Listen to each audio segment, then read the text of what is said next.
Columbus, Georgia. This is your City Council. Mayor Teresa Tomlinson. City Manager Isaiah Hughley. Pops Barnes, District 1. Glenn Davis, District 2. Bruce Huff, District 3. Evelyn Turner Pugh, Mayor Pro Tem and District 4. Mike Baker, District 5. Gary Allen, District 6. Mimi Woodson, District 7. Walker Garrett, District 8. Judy Thomas, Post 9 at-large Counselor. Skip Henderson, Post 10 at-large Counselor. Tani Washington, Clerk of Council. And City Attorney Clifton Fay. Columbus, Georgia, this is your City Council. Well, good evening, everyone, and welcome to the June 21st meeting of the Columbus City Council. We're so glad to have you with us this evening. We're going to have a little mix of business and a few proclamations, important proclamations. Normally we do that the first week of the month, but the summertime, sometimes it's easier to get them done in June before people take off and change their schedules. So again, we're so glad to have you here. We're going to get started as we do every time we come together to conduct the city's business and ask a member of our community to come forth and provide the invocation. And this evening we have Pastor Watson McKinney with Evangel Temple.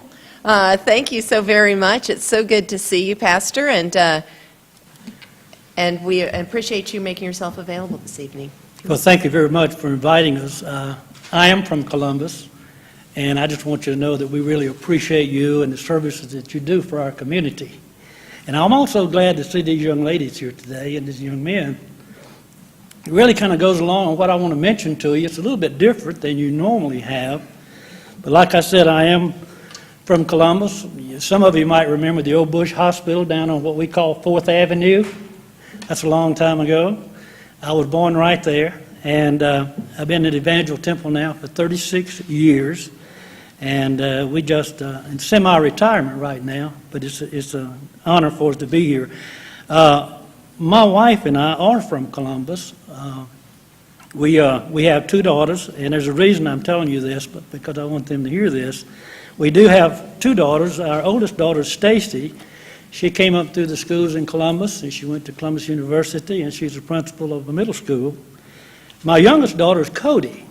Cody is, she's at Aflac, and she does quite well there. And like I said, they are educated right here in Columbus, and they're living right here with us. And one of the good things about having 2 girls is you have 3 grandsons. Anybody got any grandchildren? You know what I'm talking about. But I have 3 grandsons. Turner, he's at Turner Carlisle. He's at the college over here, and Harris is in high school. He's a 16-year-old. But part of my devotion to you this morning is Evan, my youngest daughter. Her son is 7. His name is Evan. Evan is the youngest for us. Not only does his mother work at Aflac, but his dad's a Columbus police officer. And he's a special little guy, as grandparents will attest to. But you know, as grandparents, you can't go over about 2 weeks and you have to go over and get that little hug and kiss on the head. You know what I'm talking about? You just can't really go over 2 weeks with it. And Evan calls me Dad. I don't know what you call your grandfather. And he calls his grandmother Nana. And like I said, he's a special little boy in many, many ways. Evan he's a little guy. And like I said, he's a special young man. And he's very sensitive. He's very sensitive, and what I mean by being sensitive, he's sensitive to other people's needs. He has a way of seeing in your eye if something's a little bit wrong or you're a little bit sad, and Evan will go over and to encourage you. Little bitty guy, and yet he's an encourager. He'll tell you, lay his hand on you and tell you it's okay. He has a very sweet, gentle insight into emotional and painful situation that others may have, and he likes to give to others. Evan, last week or two, he was on vacation with his dad, and he was going on the 2-week mark, and I just had to see him. So we go over that night, and need that kiss on the forehead and that little hug. And it was time for dinner, and they invited us to stay. And Evan, as we sat around the table, and I know many of us do this, but little Evan stretched out his hands to hold hands with all of us, and I was sitting to his left, and he took me by the hand, and his mother was on the right. And I just want to share with you a little prayer. And I think it would be very appropriate for you. When I first heard Evan pray, it was a little guy prayer. But the more I thought about it, and the more I think about it, it's really powerful. And I want to share that with you. As we sat there around the table, Evan stretched his hand out, and we took hands, and I did not bow my head and close my eyes. But I looked right at Evan, and he was so sincere and so fervent in his prayer. And he said this. He said, God, thank you for this day. This is the best day of my life. And he said it just like that. And he went on to pray, and I was looking right at him and holding his hand. He says, and God, I want this to be for Dad and Nana, the best day of their life. And he went around the table and he says, and for Clark and Cody, his mom, he says, and Mommy, God, I pray that this be the best day of their life. And we were just all taken back. His mother asked him a little bit later, she said, Evan, that was a really special prayer that you prayed tonight. And he said this, very simple. He said, I was a little bit nervous to begin with, but then it just came out. It just came out. For you, I pray that this be the best day of your life. I pray that this be the best council meeting you've ever been in. Like Evan, as I pray too that this be a day of wisdom, that you have wisdom not only to make right decisions, but righteous decisions as well. And I think that I ask that and the heart is as simple as little Evan. And may this be the best council meeting of your life tonight. And these young people here, may it be the best day of their life as well. Again, may we make right decisions, but also make righteous decisions. I pray that in the name of Jesus our Lord. Amen. Thank you very much. Pastor McKimmey, thank you so much for that. That was really, really beautiful. And I think it is one of the best days of our life so far. So far, so good. So thank you.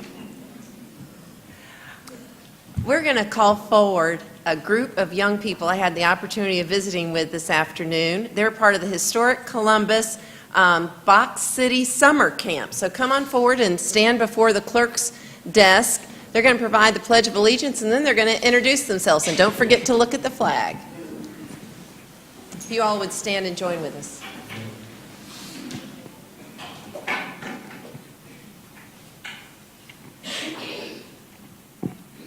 I pledge allegiance to the flag of the United States of America and to the republic for which it stands, one nation, under God, indivisible, for liberty, justice for all.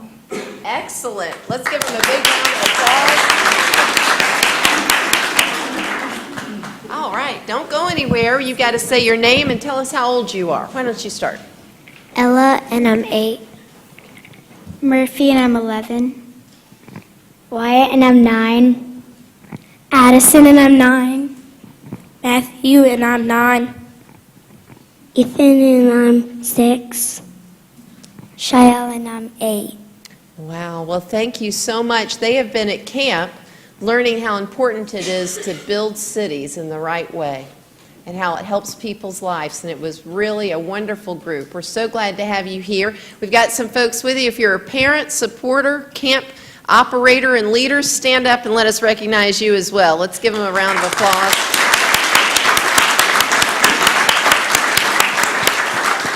Thank you all. Enjoy the rest of your camp, and I look forward to seeing you next year, if not before.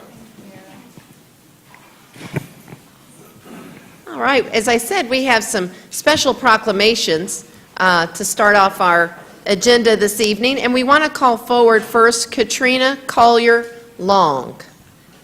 And Katrina, if you have anyone you would like to bring up with you, please do.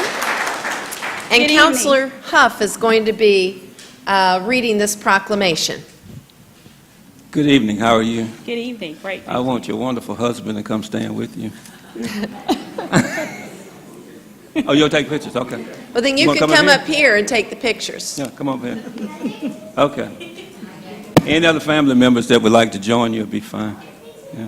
Yes, please, all of the support, please stand.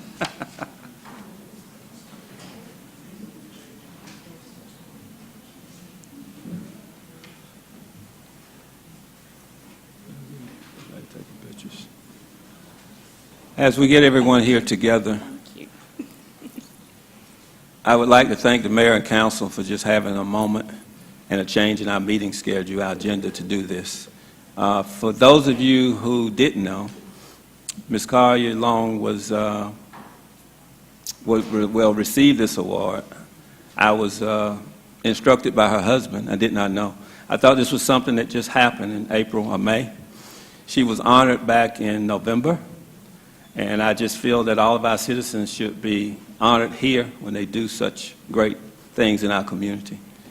I've had the opportunity to work with her at Fort Middle School for the last 5 years. It's one of the few schools that's not in my district, but they have always made me welcome, and they run a great program over there. So I usually go over to meet the kids on the first day of school and different events that they have. So this proclamation is to let you know how much we all think of you. Thank you. And the proclamation reads, whereas Mrs. Katrina L. Collier Long, Assistant Principal at Fort Service Learning Magnet Academy in the Muskogee County School District, has been named the Georgia Association of Secondary School Principals Middle School Assistant Principal of the Year for the 2015 through 2016 term. And whereas the NASSP, GASSP, Assistant Principal of the Year program annually recognizes outstanding school leaders who have succeeded in providing high-quality learning opportunities for students. And whereas these high-achieving assistant principals are acknowledged by their peers for their exemplary contributions they make to the profession. And whereas this program recognizes the outstanding leadership of active frontline assistant principals who have demonstrated excellence in the areas of personal excellence, curriculum, instruction, and assessment, collaborative leadership, and school personalization. And whereas the citizens of Columbus, Georgia, join school officials and peers of Katrina Collier Long in congratulating her on being recognized for a job well done. Now, therefore, Teresa Pike Tomlinson, Mayor of Columbus, Georgia, do hereby proclaim June 21st, 2016 as Katrina Collier Long Day. Thank you.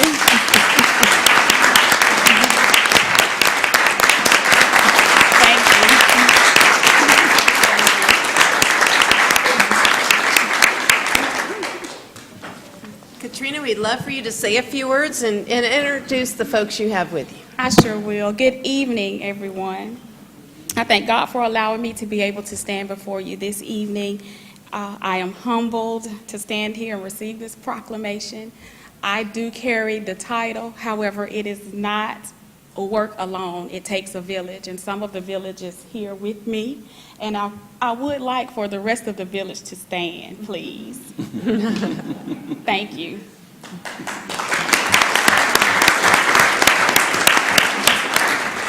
I was tremendously honored to be selected as the 15-16 Georgia Association of Secondary School Principals Middle School Assistant Principal of the Year. That's a mouthful. I am most appreciative of this recognition this evening. It gives me great pleasure to be able to represent my superintendent of schools, Dr. David Lewis, my principal, Ms. Sandra Coaxum, where we are at Fort Service Learning Magnet Academy, the best middle school in the world. And I would like to thank you, Mayor Tomlinson, City Manager Isaiah Hughley, and the entire council, especially our Deputy City Manager Lisa Goodwin and Councilman Bruce Huff. Thank you very much for thinking of me to recognize me this evening. I would not be remiss if I could not talk about my mother, who couldn't be here with us this evening, but she knows about this recognition. But I have to give credit where credit is due, because I have to thank her for instilling in me the work ethics that I have now, as well as the aspirations to just make an impact, a lasting difference, one child at a time. I feel as though I'm walking in my purpose with what I do every day. I love what I do, and it's because she taught me to do what you love, regardless of reward or recognitions, and I truly love what I do. I would like to thank my wonderful husband, who's here with me, for supporting my dreams and being the gatekeeper for the family. Thank you. And last but not least, my family and friends, all of the village that's here with me, for their unwavering support, for answering every time I call, especially my cousin Marilyn, who's here, for pushing me to not stop and always reminding me that when one door closes, another one will open. So I am truly humbled. Again, thank you very much. Thank you. Please come around and let us shake your hand.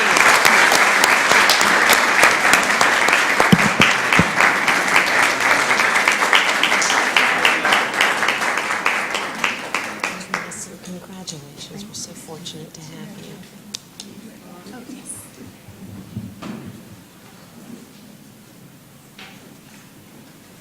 Get it?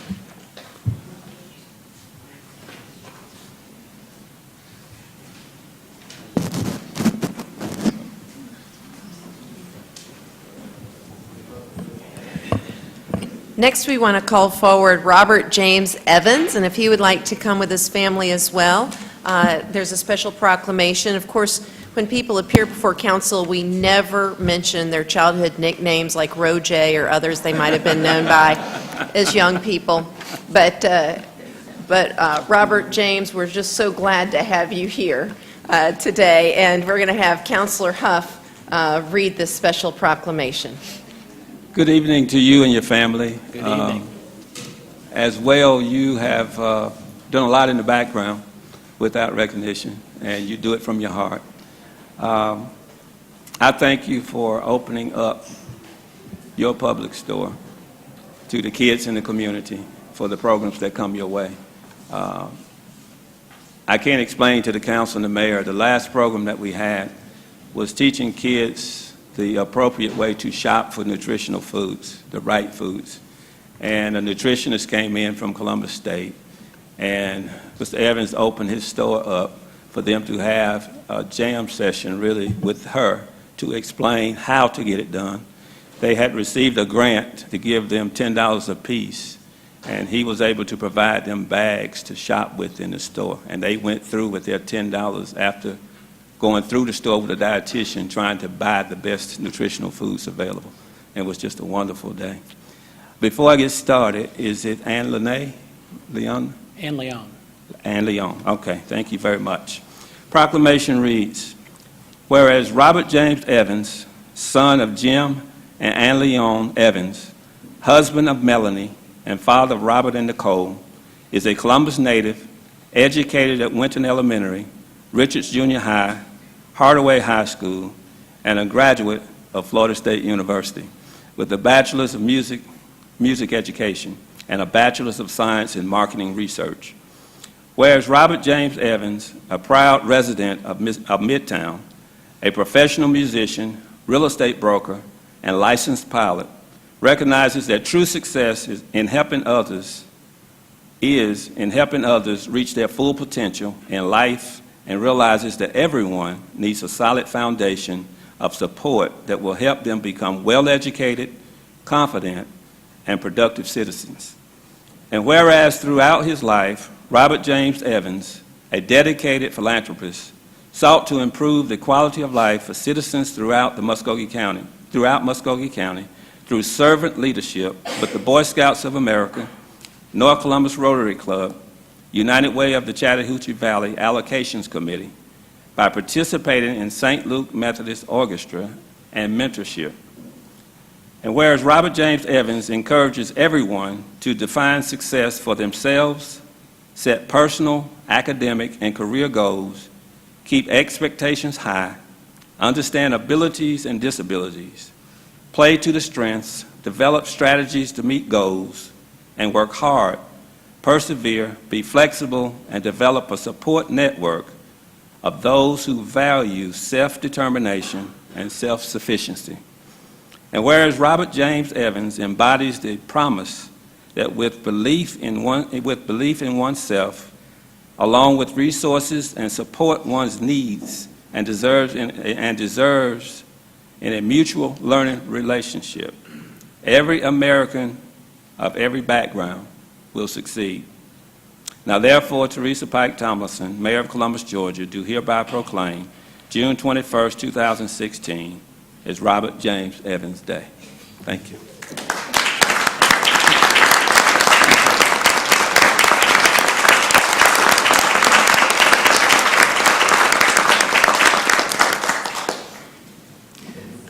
Well, Madam Mayor and council and staff and citizens, I appreciate very much the privilege of being here with you today to receive this recognition. I particularly would like to thank Councilor Huff and Ms. Stacy for sponsoring me for this recognition, but really and truly, the recognition should go to Ms. Stacy and Councilor Huff and all of the other involved responsible citizens in this community who come together on a daily basis to make Columbus such a wonderful community to live in.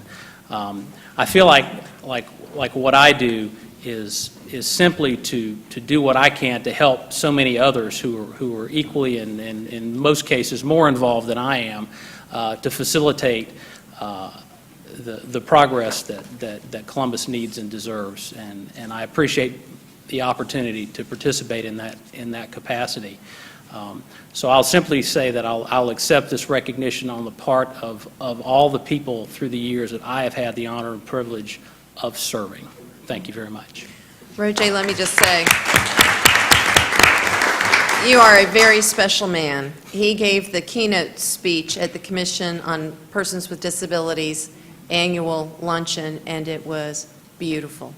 Thank you so much for what you do. I know you work for a very special corporation that allows you to pursue your personal philosophies of helping people and seeing that everyone gets the dignity of a job and the ability to contribute. And you were really phenomenal. So thank you for that. And come around and let us shake your hand. Let's give him another round of applause.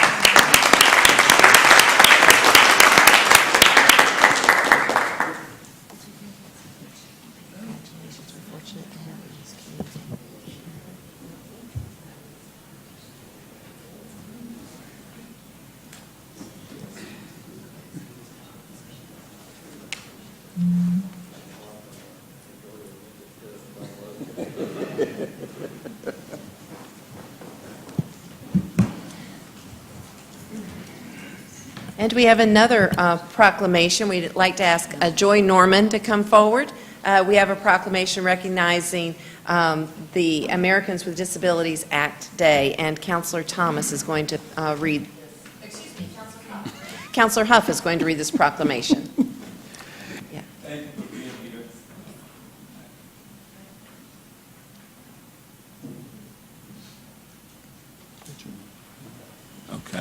Okay, we're back. Good evening, and thank you for being here. Thank you for all that you do and everyone that works with you.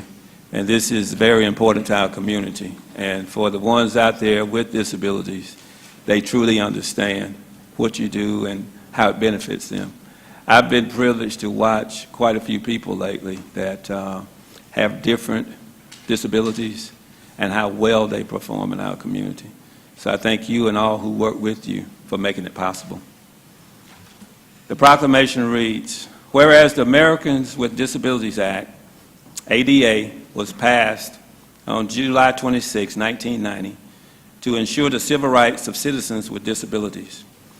Whereas Columbus-Muskogee County affirms the principles of equality and inclusion for persons with disabilities as set forth for the state of Georgia and as embodied in the ADA, the laws of the state of Georgia, and ordinances of the Columbus Consolidated Government. And whereas numerous organizations in Muskogee County work with constituents and businesses to bring forth the promise of hope and freedom that is envisioned by the passage of the ADA. And whereas July 26, 2016 commemorates the 26th anniversary of the Americans with Disabilities Act, and whereas the citizens of Columbus, Georgia are pleased to support the tenets of the Americans with Disabilities Act. And now therefore, Teresa Pike Tomlinson, Mayor of Columbus, Georgia, do hereby proclaim July 26, 2016 as the Americans with Disabilities Act Day. Let's give them a round of applause for all they do.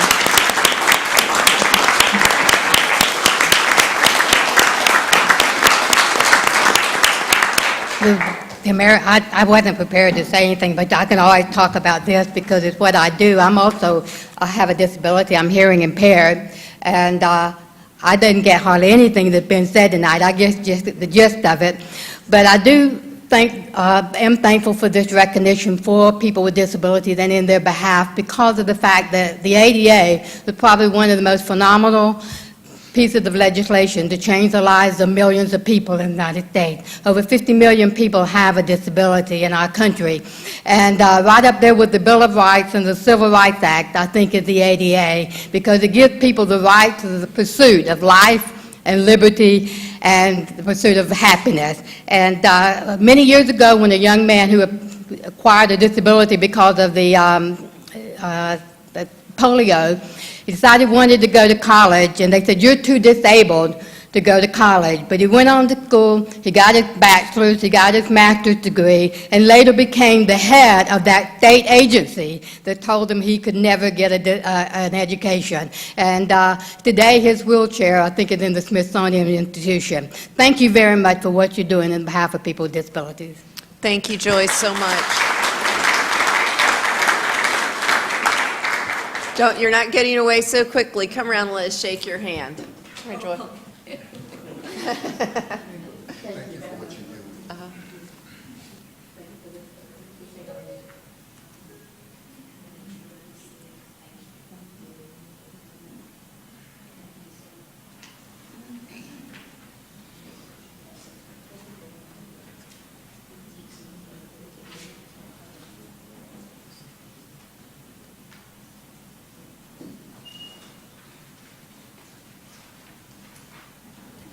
And that concludes the mayor's agenda. We'll now turn it over to the city attorney. Mr. Fay. All right. Thank you, Mayor. Just a couple of business items this evening. First item up is the tax millage ordinance for the consolidated government, and it is ready for adoption. Got a motion and second for approval. Is there any discussion related to this item? Seeing that there's none, the item's queued for voting.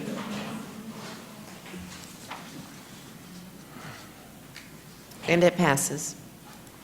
All right. Item 2 is the school millage levy ordinance, and it's ready for adoption. Move approval. Got a motion and second for approval. Is there any discussion related to this item? Seeing none, you may register your votes electronically.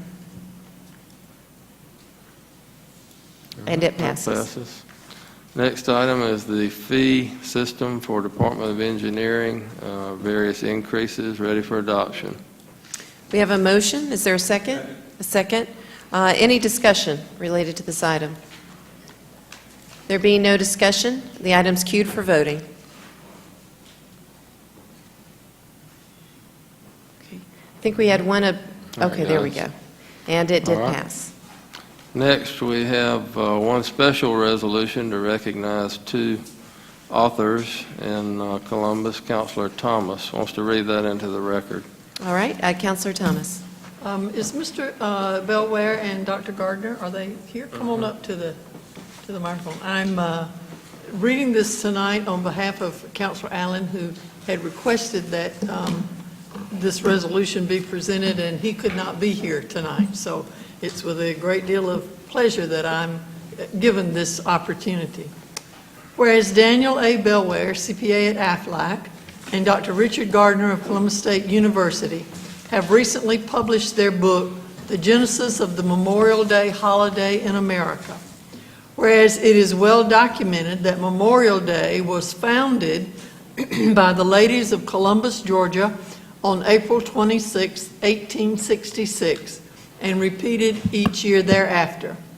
Whereas cities throughout the South joined in the tribute, with some decorating the graves of Union soldiers, displaying acts of reconciliation.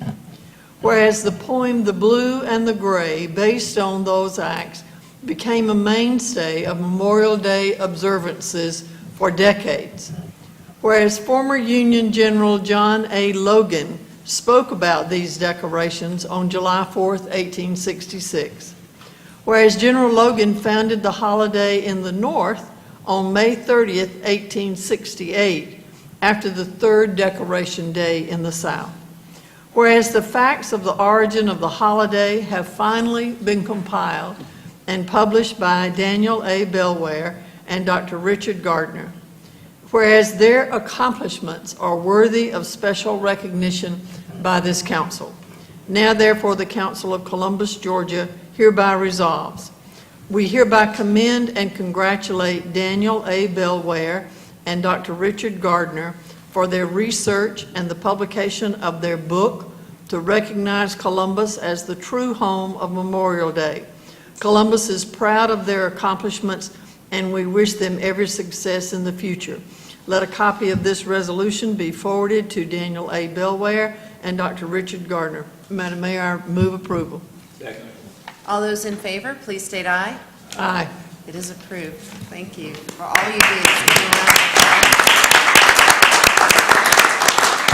Please, we'd like to hear, and introduce yourselves as well. Yes, I'm Daniel Bellware, and this is Dr. Richard Gardner. And Mayor Tomlinson, City Manager, City Councilors, on behalf of Dr. Gardner and myself, I'd like to thank you for this recognition. I've been intrigued by the history of Columbus since moving here 18 years ago, and it's been my pleasure to bring little-known aspects of that history to light both locally and nationally, including the last battle of the Civil War, early motion pictures filmed here in Columbus, and of course the origin of Memorial Day. Our book has been described as making the claim that Columbus originated Memorial Day. However, that claim was made over 100 years ago, and since then has been joined by at least 24 other cities. Instead, our book provides proof through contemporaneous newspaper reports from across the country and removes all doubt that Memorial Day actually began with the ladies of Columbus. Along the way, many of the better-known claims are exposed as frauds, hoaxes, or simply extensions of the tribute that originated here. The servicemen and women at Fort Benning and their families should be pleased to learn that the holiday dedicated to honoring their fallen comrades was born right here in their own backyard. It is my hope that we will do more than any other city in America to show our appreciation for their sacrifice. It's also my sincere desire that Columbus accepts this mantle of the true birthplace of Memorial Day, along with the economic and cultural benefits that accrue with that title. Dr. Gardner and I have already received letters of support from many of the local organizations, Historic Columbus Foundation, the Columbus Museum, the Ivy Center at CSU, Historic Linwood Foundation, and the Greater Columbus Chamber of Commerce, and of course now this resolution. And we now hope to implement some ideas to promote Columbus as the birthplace of the Memorial Day holiday in America. So, ladies and gentlemen, thank you again. Would you like to say anything, sir? Amen. Well, come on around and let us recognize you. Let's give him a round of applause.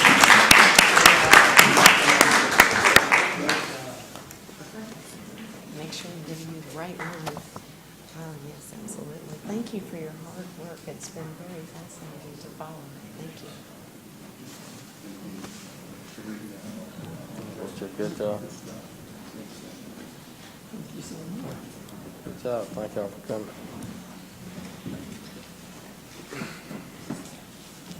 Okay. Mayor, we have one other resolution that's passed around the table. It's the annual resolution authorizing various law firms for legal services to come up in FY17. It's ready for adoption. I've got a motion for approval. Is there a second? All right, it being an add-on, all those in favor, please state aye. Aye. Are there any opposed? All right, that passes. All we need later on, Mayor, is an executive session on personnel and litigation. Shouldn't be too long. All right, thank you. We'll move into the public agenda. Is Mr. Raymond Tillery here? Yes, Mr. Tillery, if you please come forward. He represents Marion Hood regarding a property damage claim.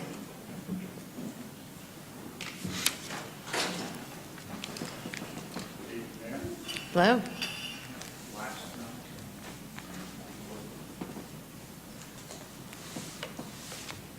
Yes, if you would see the city manager with any handouts, and Tiasha can help you.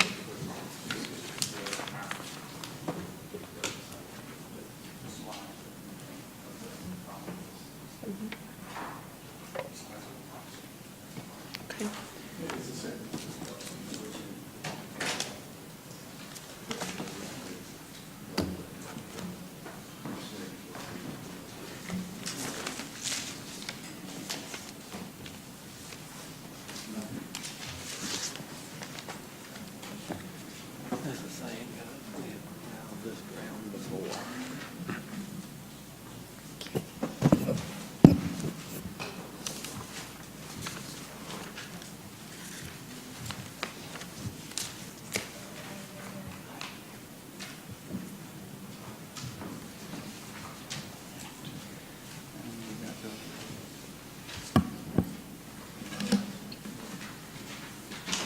Is the Right. screen?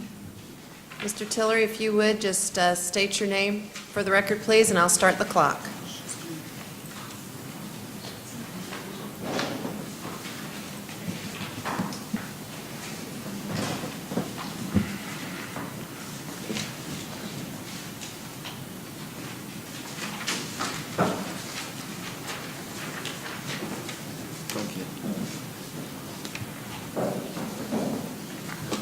All right.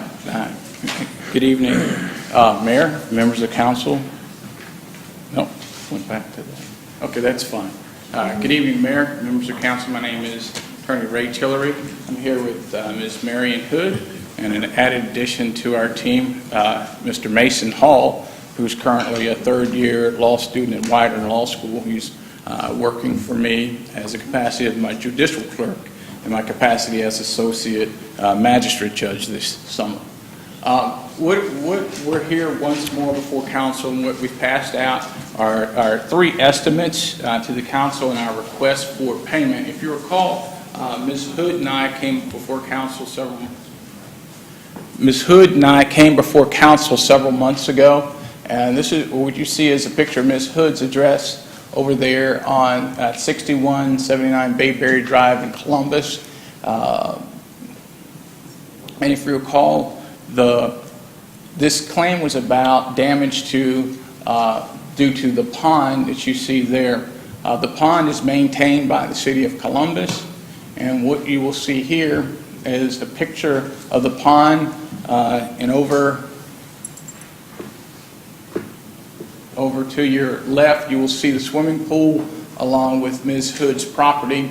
You will notice a brown square, which is where her shed was moved, and you also see some debris to the left-hand corner of her property there on Bayberry. This is in the Sweetwater subdivision. What we have here, the city has gone through and attempted to make what we call remedial measures to help Ms. Hood and her husband try to minimize any future potential damage. What you see here is how the pond looked around Memorial Day. When they drained the pond, there were several dead fish and the like there in the pond, and it had a very, very bad smell. Ms. Hood once again complained to the city about the smell and the odor. There was buzzards flying over her property, and there's buzzards flying over her property, and as a result, she once again wants to make the city aware of her issue. Previously, we'd asked just to have the repairs done on the property. And what you have before you, each council member has before them, is three estimates. One for the pool repair, another for the damage to the fence, the lawn, and as well as the remedial measure for a retaining wall. If you look, Mr. Hall will then, if we can switch over to the pictures that we have over to the left on the overhead, that's a picture of the drainage system that is maintained by the city. Next picture, please. And as you can see, debris has continually built up there. Next picture. You can see the damage that was caused. Essentially, the pond overflowed, ran down, knocked down Ms. Hood's fence, moved that storage shed, as you can see, had seen from the previous picture, several feet off its basin. Next picture, please. Once again, you see the damage to the fence. Next picture. More damage to the fence. Next picture. And what you see here, everybody wonder why we have such a high estimate. We're requesting essentially $18,000 for the repair of the fence and to put up a retaining wall. What you see there is the damage that was caused by the overflow and the erosion that's causing to the Hood property. Next picture. You can see the fence actually falls down, straighten it the other direction, other way. There you go. All right. And essentially the fence has washed out. And the reason that we have an $18,000 request before the council, as opposed that was $5,000 has been offered by the city, and we're requesting $18,000 for the repair because, as you can see, the erosion is continuous due to the overflow of the pond. And that's the last picture. If you can switch back to the PowerPoint. All right, this is our repair request estimate. Very, very simple. We're asking for a total of almost $25,000, but we have $19,900 for the pool, $18,000 for the thing, and That's your 5-minute warning, if you could just wrap up. Yes, I am, and $5,000 for attorney's fees. And I'd just like to leave this final visual for the council. We appreciate the efforts that the city has made. We're just asking, as we did initially, if the city would repair the damage that was done for failure to maintain. And what you will see here, this is a picture, and I don't know if we can get it to play, but this is a picture. Yeah, go ahead and play. This is a picture of the city around Christmas time trying to maintain the overflow. As you can see, the guys are in the rowboat trying to remove the debris from the drainage system. This is a continual problem, and we just ask that repair the damage that was done, and let's move forward and protect the citizens of this great city of Columbus. Ms. Hood has a few words to add, but once again, we just ask to repair the damage that was done for failure to maintain the system. Had this been continually done, you wouldn't have had the overflow problem, the debris wouldn't have backed up. It's just a reasonable request. And of course, as you can see in the request, $5,000 for attorney's fees, which is very, very minimal compared to potential litigation that may arise from this matter. But Ms. Hood, you got the last word. As they say, we've got 3 minutes. Okay. Thank you all for having us. My husband apologizes for not being here. He has class tonight. But again, I understand that I guess it's because it's my yard and it's my property that no one else has been out there. I've asked people before to come out there. I don't know how many council members have had a chance to actually see my yard. I understand you see the fence. The fence is not really the issue. It's the issue, again, of that overflow that washed out my yard, where the fence fell in. And unfortunately now, every time it rains, it gets wet, and it's still going, it's still eroding. That's the word. The city has come out. They have widened the spillover, which is great. They've actually even gone above and beyond now that they've drained the whole pool, the whole pond. And actually, like Mr. Tillery said, over Memorial Day weekend, I had buzzards flying around because the fish were dead. There was smell because now there's no water in there. I went up there today to check, and it's completely drained. Okay, it's dry, unfortunately. So, again, all I'm asking is for property damage that was done from this pond here. Earlier, the trash can you saw was the fact that when they came out initially to clean it, all they did was throw the debris on the side of that bank, and what happens is that it washes back in there when it rains again. So we appreciate you all taking the time to listen to us, and I hope that I can get my property fixed because I like to enjoy my backyard. The reason you have a pool estimate was because during the Christmas holiday, because my fence is still down and my yard is open, there was some vandalism. I don't know who came in my yard. They threw our lawn furniture in there and ripped my pool liner. So I've had to replace that as well. So thank you. Once again, we appreciate your time. We just ask you to consider moving forward and how we're going to move forward, and hopefully we can resolve this matter amicably. Thank you all very much, and Mr. Hughley, thank you, Mayor and members of council, and especially Ms. Pugh, who is Ms. Hood's council member. Once again, we thank you all for listening to us today. Have a great evening, and we appreciate all that you all do for the community. Thank you. Thank you. Mr. Tillery, Yes, Ms. ma'am. Hood, as you know, this is a claim. We have a process through which our claims go, risk management, and then, of course, lawyers and so forth. And so it falls into that category of threatened litigation. So none of us can speak about your claim. Right. And I know you appreciate that, Mr. Tillery, as a lawyer. Yes, I just want to ma'am. make sure that Ms. Hood appreciated why none of the counselors are going to speak about the claim, because there's what we call threatened litigation. I know you've been working with our lawyers, and so at this time, it is a legal matter. Right. And so if lawyers can't work it out with lawyers, then it's judges that make the decisions at that point, you know, the three branches of government and so forth. So, so that's why we're all, so it's not because we don't care, and it's not because we don't hear you, but once the lawyers get involved, then it, you know, it's just something else. So, thank you. We appreciate you being here. All right. Thank you, Mayor, and All right. Mr. Day. Okay. All right. That concludes our public agenda. And we're going to turn it over to the city manager, Mr. Hughley. Thank you, Madam Mayor.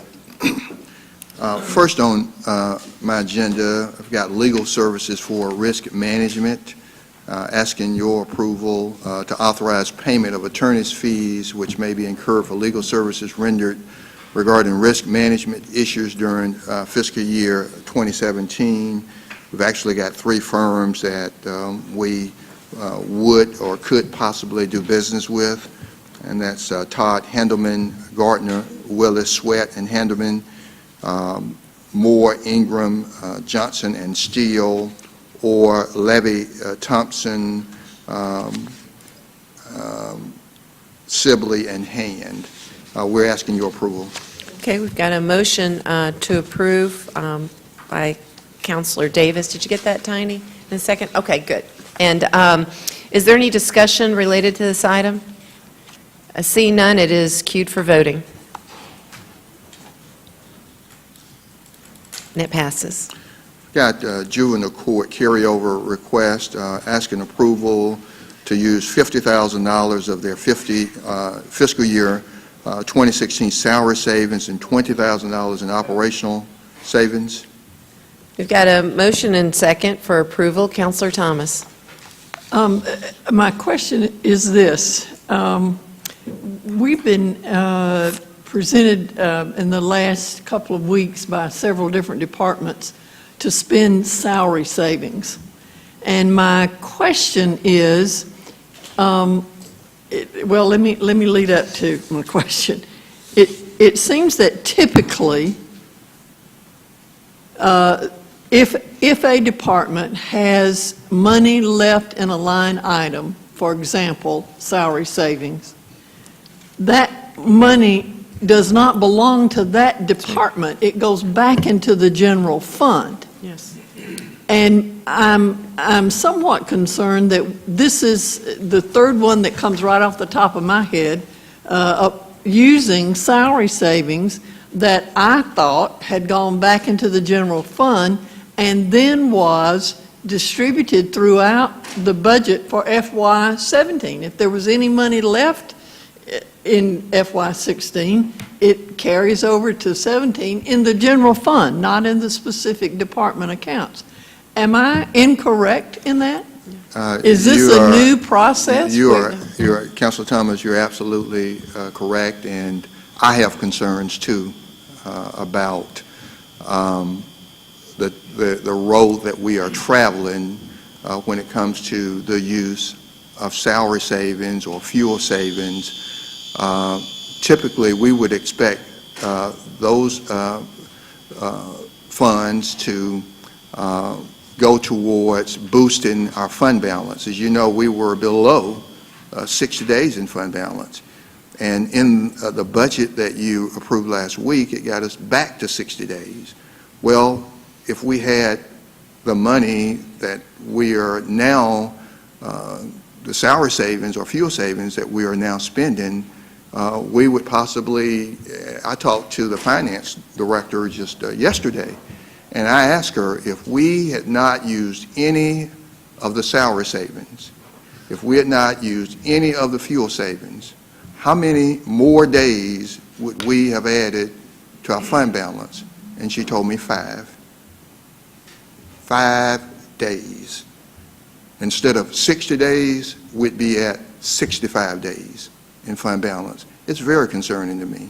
Well, And so I think we're traveling a road that we're setting precedent, and others will follow.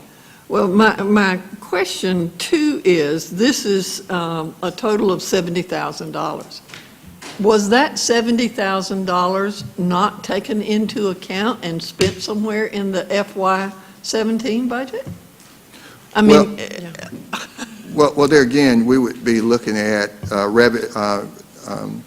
revenue collections versus expenses, and we always obviously like to see our expenses down and revenue up, and then that money gets carried over to fund balance, and our finance director might want to speak to that. Excuse me. Good afternoon, well, good evening. The salary savings for juvenile court is primarily due to vacancies that they had within the court.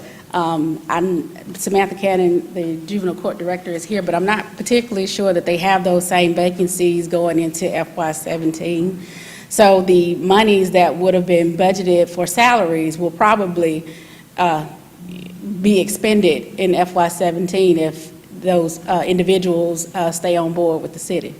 So, but I guess obviously, my question is, I understand that, but as I understood our process, if you have money left in your line items at the end of the fiscal year, it doesn't belong to the individual department. It That's belongs to correct. the general government. Absolutely. And my question is, then, as we prepare the budget, do we not take that into consideration? Hasn't this $70,000 been allocated somewhere else? It Do has. we have $70,000? In FY17, it has been allocated towards the salaries of the individual that are currently employed in juvenile court. We prepare the budget, we start budget preparation in December. So, I mean, we don't know as of the end of May or June what departments may have in salary savings as people Well, it's leave their not just jobs. salary savings, it's in any Well, line item. If you don't spend all of your office supply budget, you Right. don't get to keep that money in your department Right. area, isn't that right? Yeah, let's, I think we're talking just very slightly different things. Okay. Counselor Thomas is correct, that when you have savings of any sort, we estimate what those savings are.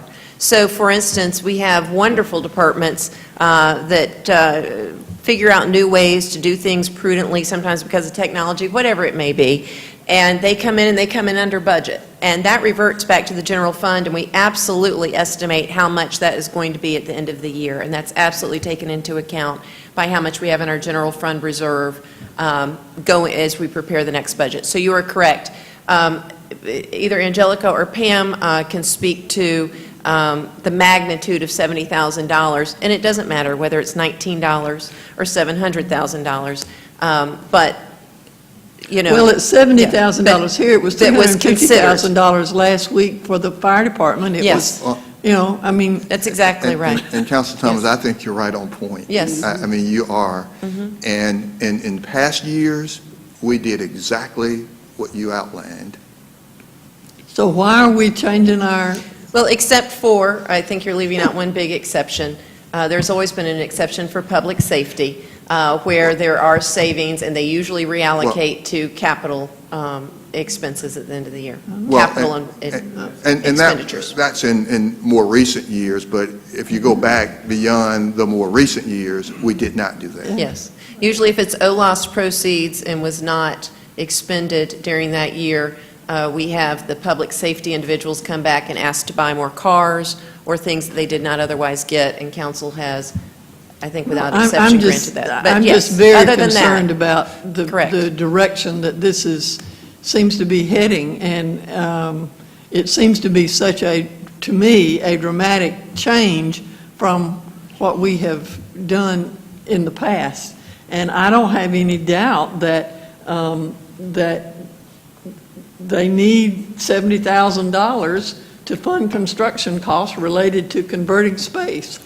But I'm not sure that this is the way, I'm just real concerned about it. And I don't know if any of my fellow councilors are or not, but I am very concerned. Well, no doubt, in my mind, they need the space. And I think, I just think this request comes as this juvenile court and some others have witnessed the trend. Mm-hmm. And, I'd like to get in on it too. Yeah. And even, I've heard some other departments in the general government say that, well, I'd like to do that too. But the only difference is that they fall under the city manager's control. And I'm not going to allow that. We have the budget chair. Thank you. Yeah, I appreciate Councilor Thomas bringing it up. I'm really concerned about it, and I know that we made some exceptions with public safety. In my mind, that was almost an emergency situation because of recruiting issues we were having, and trying to attract more officers because we had about a 73, Almost 80 at the time. almost 80. Deficit in personnel. And since that time, there just seems to be a proliferation of things coming in with salary savings. And, when we have an operational savings, I can see both sides of that. I think if you tighten your managerial style and you save money for the budget, I'm much more likely to agree to let you utilize those kind of funds within your department than I am salary savings. Because I tell you, it begs the question, was that position necessary in the first place? I mean, if you didn't need to burn those funds, I mean, it just doesn't make a lot of sense. And I'm a little worried, especially in light of the fact how tight our budget is, that this could become, I'm not saying it has, but I think it could become a mechanism utilized by some departments to try to get additional funding. I read this and I'm really struggling with it. Whether or not to even approve it. It just does not seem proper way to try to conduct the city's business, especially in a time when we're so close to the line on our fund balance. So. Okay. All right, we have Councilor Huff. I understand what's going on now, but we've done it for some, so I have a problem with picking and choosing. Is there a process whereby we can finish this fiscal year? It's June 21st. It closes out June 30th. So is it a process in place that we can take care of juvenile court and others and close the gate going into FY17 for good, that it will not happen again? All monies will go back? Because I remember, I don't know, maybe 2013 timeframe, I can't remember, it was the FY14 budget or 13 budget, but I was requesting for the overage to go back to the police department that year, and it was put back in the general fund. And now we have turned back to give, which I always thought public safety should have received the money if they needed it, but that year they didn't get it right away. And then we turned back to cameras and other things. So I'm just looking at it from a point of view, if we have any other request, can we draw up some type of documentation as far as the set of rules run by city manager that this is it? Anybody has any requests, get them in now. We have our FY17 budget ready to go. And these are the last request of any overages. Anything else in the future, starting July 1st, comes back into the general fund. I think we have that rule. We have that rule that if it's not expended, then if it's saved, it does revert back to the general fund. Council has to make exception by voting on each one individually, and it is a policy decision. Is there something so different about this request that it should be an exception to the rule?